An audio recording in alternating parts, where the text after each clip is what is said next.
দেবী দুর্গার সঙ্গে মহিষাসুরকেও পুজো করা হয় কেন? পুরাণ অনুযায়ী ব্রহ্মার বরে প্রচন্ড শক্তিশালী মহিষাসুরকে বধ করার জন্য সমস্ত দেবতাদের তেজ থেকে আবির্ভূতা দেবী দুর্গাকে বিবিধ অস্ত্র দান করলেন দেবতা। হিমালয় দেবীকে দিলেন তার বাহন সিংহ। দশভুজা দেবীর রণহুঙ্কারে ত্রিলোক কাঁপতে লাগলো। সঙ্গে যুক্ত হলো তার বাহনের সিংহনাদ। দেবী দুর্গা রূপে আকর্ষিত হয়ে মহিষাসুর বিবাহের প্রস্তাব দিলে তা অবহেলায় প্রত্যাখ্যান করলে ক্ষুব্ধ মহিষাসুরের সঙ্গে ঘোরতর যুদ্ধ হলো দেবীর। নিহত হলেন মহিষাসুর। মহিষাসুর জন্মগ্রহণ করেন তিনবার। ত্রিবিধ রূপ ধারণ করে তিনবারই তাকে বিনাশ করেন দেবী।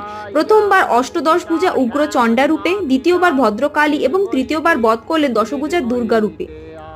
রাত্রিকালে স্বপ্নে ভদ্রকালীর মূর্তি দেখে মহিষাসুর শুরু করলেন তার আরাধনায় প্রীত ও প্রসন্ন দেবীর কাছে মহিষাসুর বর প্রার্থনা করলেন যে দেবীর হাতে মৃত্যুর জন্য তার কোনো দুঃখ বা ক্ষোভ নেই, শুধু দেবীর সঙ্গে তিনিও যাতে সকলে পূজিত হন।